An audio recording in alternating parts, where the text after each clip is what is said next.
Hello दोस्तों, स्वागत है आपका मेरे चैनल बीएस कुकिंग पर। तो कैसे हैं आप सब? आई होप आप लोग बहुत अच्छे होंगे।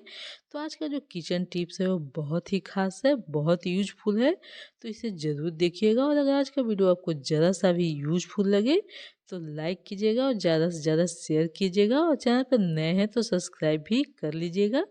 तो चलिए वीडियो को शुरू कर लेते हैं। अगर तो हमारा जो अगला टिप्स है वो आलू के भुजियों को लेकर है। जब भी हम आलू का भुजिया बनाते हैं उसमें नमक पहले डाल देते हैं तो जो आलू का भुजिया है वो बिल्कुल ही मिस जाता है, चोखे की तरह हो जाता है, जो देखने में भी अच्छा नहीं लगता है और ना ही खाने में अच्छा लगता है। जब भी हम बच्चों को टिफ़िन वगैरह देते हैं तो वो बिल्कुल भी अच्छा नहीं लगता है, क्योंकि हम उसमें पहले नमक डाल देते हैं। तो इस तरह से हम क्या करेंगे कि नमक हम सबसे लास्ट में डालेंगे और उसके बाद थोड़ा-सा हम चला देंगे, उसे ढक देंगे ताकि नमक अच्छे से मिल जाए।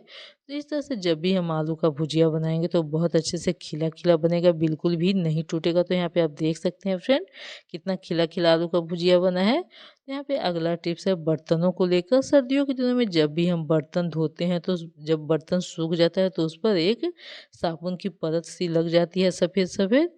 इस तरह से हाथों में भी लग रही है, जो देखने में भी बिल्कुल भी अच्छा नहीं लगता है। ये काफ़ी ज़्यादा नुकसान भी करता है।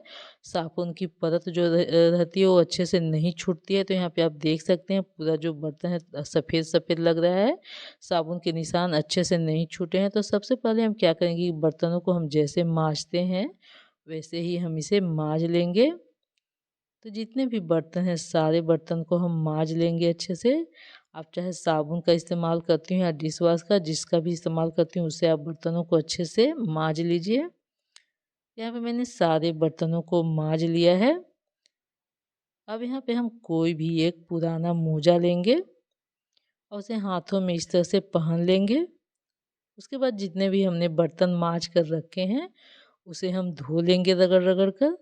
तो इस तरह से जब हम मोजे पहनकर बर्तन को धोएँगे तो बर्तन पर जितने भी साबुन के परत लगे होंगे वो अच्छे से छूट जाएँगे। तो इस तरह से हमें रगड़-रगड़ कर मोजे से बर्तनों को धो लेना है, ताकि इस पर जितने भी साबुन के निशान हैं, साबुन की परत है वो अच्छे से छूट जाए।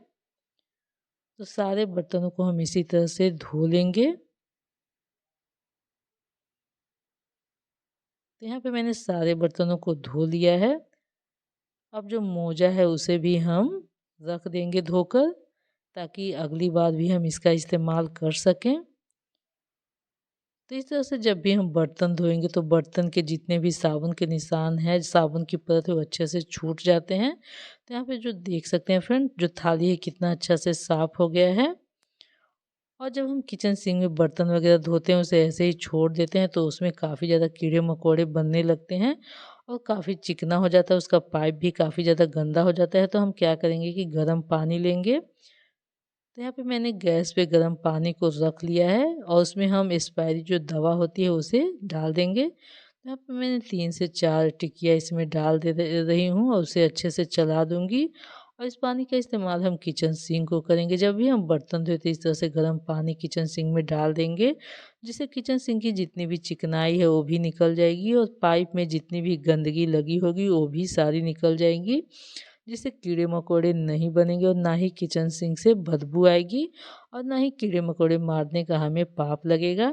तो इस तरह से हमारा किचन सिंक काफ़ी अच्छे से साफ़ हो जाता है। तो जब भी आप बर्तन धोएं, गर्म पानी करके किचन सिंक में ज़रूर डाल दें, इससे आपका किचन सिंक बहुत अच्छे से साफ़ हो जाएगा। उसमें जब भी हम प्याज वगैरह काटते हैं तो आँखों में बहुत ज़्यादा लगने लगता है, आँखों से आँसू निकलने लगता है और आँखों में जलन भी देने लगता है, जिससे हमें प्याज काटने में काफ़ी ज़्यादा दिक्कत होती है। हम प्याज काट ही नहीं पाते हैं। तो हम क्या करेंगे कि सबसे पहले प्याज का छिलका निकाल लेंगे, उसके बाद इसे पानी में डालकर 10 मिनट के लिए छोड़ देंगे। उसके बाद अगर हम प्याज काटेंगे तो हमारी आँखों में बिल्कुल भी नहीं लगेगी, ना ही आँखों से आँसू निकलेगा और ना ही जलन देगा। तो इस तरह से आप बहुत सारे प्याज को काट सकती हैं। तो इस तरह से प्याज काटना काफ़ी ज़्यादा आसान हो जाता है। बिना आँखों से आँसू निकाले हम प्याज को बहुत आसान तरीके से काट सकते हैं। तो होप करती हूँ कि ये टिप्स आपको पसंद आई होगी फ्रेंड। तो पसंद आए तो लाइक शेयर ज़रूर कीजिएगा। तो चलिए अगला देख लेते हैं। तो अगला भी यहाँ प्याज काटने को लेकर ही है।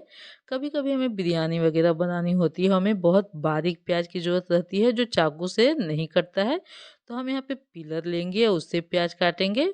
तो इस तरह से जो प्याज है वो बहुत बारीक कट कर तैयार होगा और बहुत जल्दी कट जाएगा। इस तरह से आप बहुत सारे प्याज को बहुत आसान तरीके से काट सकती हैं। बिरयानी वगैरह में बहुत ज़्यादा प्याज लगती है, तो इस तरह से आप बहुत जल्दी प्याज को काट पाएंगे। तो यहाँ पे आप देख सकते हैं फ़र्क, हमने जो चाकू से प्याज काटा है वो कितना मोटा है और जो हमने पीलर से काटा है वो कितना बारीक है। तो इस तरह से आप बहुत बारीक प्याज भी बहुत आसान तरीके से काट सकती हैं और बहुत सारे भी काट सकती हैं। तो ये बहुत ही आसान तरीका है।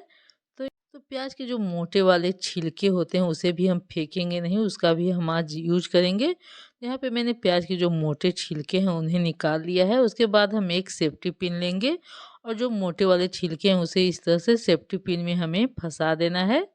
तो जितने भी छिलके हैं सारे हम सेफ्टी पिन में इस तरह से फंसा देंगे। तो इसका इस्तेमाल हम करेंगे किचन में या बाथरूम में, क्योंकि किचन में भी बहुत ज़्यादा चिपकली कभी कभी आ जाती है और काफ़ी ज़्यादा गंदगी भी करती है और चिपकली को देखकर काफ़ी ज़्यादा डर भी लगता है। तो इस तरह से आप प्याज के छिलकों को सेफ्टी पिन में फंसाकर इसे कहीं भी हैंग कर दीजिए, चाहे किचन में चाहे बाथरूम में। वहाँ से जितनी भी चिपकली है वो भाग जाएंगी। अगर किचन में ज़्यादा चिपकली है तो आप किचन में इसे हैंग कर दीजिए, किचन में चिपकली दोबारा कभी नहीं आएगी। आप इसे बाथरूम में भी हैंग कर सकते हैं। तो में चप्पल पहनकर नहीं जाया जाता है और हम ऐसे ही जब खाना वगैरह बनाते हैं तो हमारे पैरों में काफ़ी ज़्यादा ठंडा लगता है और इस तरह के जब हम मोजे पहनते हैं तो ये नीचे से भीगने का भी डर रहता है, जिससे हमारी तबीयत भी ख़राब हो जाती है। और इस तरह के जो मोजे होते हैं काफ़ी ज़्यादा पतले होते हैं। अगर हम इसे ऐसे ही पहनते हैं तो हमारे पैरों में नीचे से ठंडा लगता रहता है और हमारी तबीयत भी ख़राब हो जाती है। तो हम आज बिना सिलाई के इसे वाटरप्रूफ बनाएंगे। तो यहाँ पे मैंने जो साड़ी में निकलने वाली फॉर्म होती है उसे ही ले लिया है। ये आप जब भी नई साड़ी खरीद कर लाते हैं, सूट लाते हैं, तो उसमें इस तरह की फॉर्म मिल जाती है। और एक यहाँ पे मैंने मोटी वाली पॉलीथीन ले ली है। तो हम क्या करेंगे कि जो हमारा मोजा है उसे ही यहाँ पे रख कर उसी के नाप के हम इसे काट लेंगे। इस तरह से हम मोजे को रख कर इसे काट लेंगे। तो ये बहुत आसान तरीके से कट जाते हैं। तो हमें यहाँ पे कुछ भी नहीं करना है और ना ही बाहर से कुछ खरीद कर लाना है। यहाँ पे हम इस तरह से इसे काट लेंगे।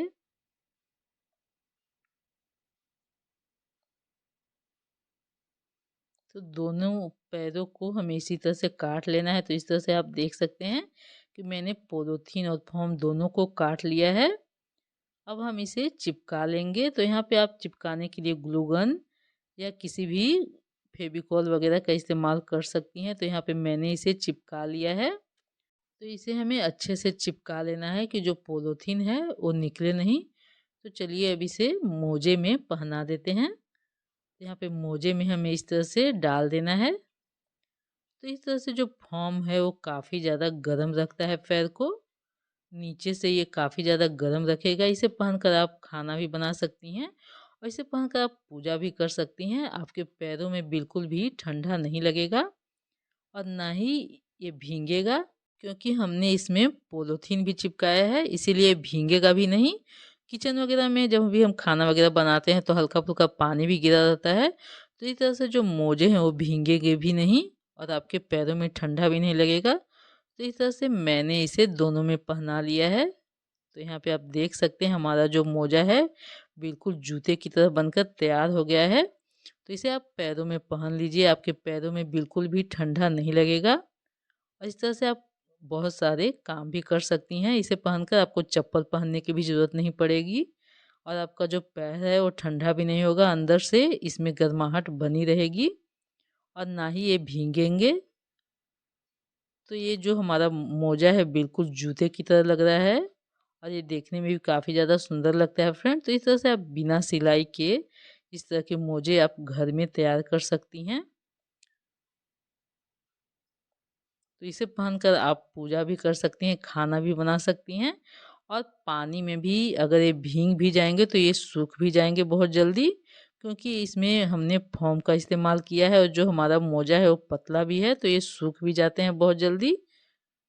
तो आज का वीडियो आपको ज़रा सा भी यूजफुल लगे तो लाइक कीजिएगा और चैनल पर पहली बार है तो सब्सक्राइब भी कर लीजिएगा।